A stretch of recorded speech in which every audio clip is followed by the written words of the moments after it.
Well, folks, it seems America's had a serious case of political deja vu. Yup, Donald J. Trump, he of the spray tan and Twitter tirades, is back in the White House. And let's just say his second term is about as subtle as a monster truck rally in a library. Since resuming the presidency, Trump's been busy, and I'm not talking about catching up on his presidential portrait unveilings. He's been enacting policies at a pace that would make a hummingbird on Red Bull look positively lethargic. In this video, we're diving deep into the chaotic pool that is Trump's 2025 agenda. We'll be dissecting his most impactful decisions, from border walls to AI overlords, and exploring the potential fallout. Let's get started. Right off the bat, Trump decided to remind everyone exactly who's in charge, and spoiler alert, it's not Congress, the American people, or even basic common sense. In a move that surprised absolutely no one, Trump declared a national emergency at the southern border. This declaration, of course, was the opening act for what can only be described as a deportation extravaganza. We're talking mass roundups, families being torn apart, and enough legal challenges to keep every immigration lawyer in the country drowning in paperwork for the next decade. It's basically a real-life version of that scene in E.T., you know, the one with the guys in hazmat suits, except instead of adorable aliens, they're rounding up people just trying to make a better life for themselves. Heartwarming, right? But wait, there's more. Not content with just demonizing immigrants, Trump decided to add another label to his ever-growing list of enemies: Mexican drug cartels. Now, I'm not defending drug cartels, they're objectively terrible, but labeling them as terrorist organizations, that's a whole new level of geopolitical chess. The implications of this are about as messy as a toddler's face after a spaghetti dinner. It gives the US military a whole lot more leeway to intervene in Mexico, which rarely ends well for anyone involved. Now let's move on to the economy, shall we? Because apparently, inciting international incidents and alienating entire demographics wasn't enough to keep Trump busy. Remember that whole trade war thing he was so fond of in his first term? Well, buckle up, Buttercup, because Daddy's brought the tariffs back. First on the chopping block, our neighbors to the north and south. Canada and Mexico, those paragons of free trade and maple syrup, were slapped with a 25% tariff on imports. Because nothing says America first like making everyone else pay more for things, right?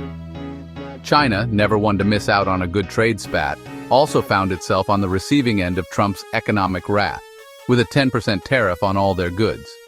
Trump, of course, claims these tariffs are all about protecting American jobs and bringing back manufacturing. But let's be real. This isn't some carefully calculated economic strategy. It's a temper tantrum disguised as fiscal policy. The result? Global trade relations are about as stable as a Jenga tower built by a caffeinated squirrel. Now let's talk about the environment, or rather Trump's blatant disregard for it. In Trump's world, climate change is a hoax invented by the Chinese. And the only thing more important than clean air and water is making sure America's oil and gas industry is raking in the dough. So what's a president with a penchant for fossil fuels to do? Why? Declare another national emergency, of course. This time, it's all about boosting oil and gas production. It's like trying to cure a hangover by drinking more tequila. Sure, it might feel good in the moment, but the long-term consequences are going to be brutal. Chapter 4. Greenland on my mind. Trump's global real estate ambitions. All right, folks, buckle up because we're about to enter the wild, wacky world of Trump's foreign policy. First up on Trump's global shopping list, Greenland. Yes, you heard that right. Apparently, after failing to buy it during his first term, Trump still got his eye on that icy prize. Why Greenland, you ask? Well, aside from the obvious strategic importance, Trump seems to view it as the ultimate real estate deal. You know, the kind of thing you brag about at your next golf course meeting. Oh, you bought a new yacht? That's cute. I almost bought an entire country, with glaciers. And as if trying to annex Greenland wasn't enough, Trump also decided to resurrect another old favorite, the Panama Canal. It's like a toddler who's lost his favorite toy, except the toy is a 50-mile-long canal, and the toddler is the leader of the free world. Chapter 5. Ukraine. Trump's diplomatic tightrope, or maybe just a tightrope walk into a raging inferno. Now, let's talk about Ukraine, shall we? That whole situation, as you can imagine, is a bit of a delicate topic. You see, there's a war going on, and it's, well, complicated. But don't worry, Trump's got this. He's a master negotiator, a deal-maker extraordinaire. He's going to swoop in and broker peace, just like he did with North Korea. Except, of course, he didn't. Trump's approach to the Ukraine conflict has been about as effective as a screen door on a submarine. And as if that wasn't enough, Trump's also been dropping hints about Ukraine needing to make some territorial concessions to Russia. Chapter 6. Stargate and the Rise of the Machines, Trump's billion-dollar AI gamble. All right, folks, let's talk tech, shall we? Because apparently, starting trade wars and alienating allies wasn't enough to keep Trump busy.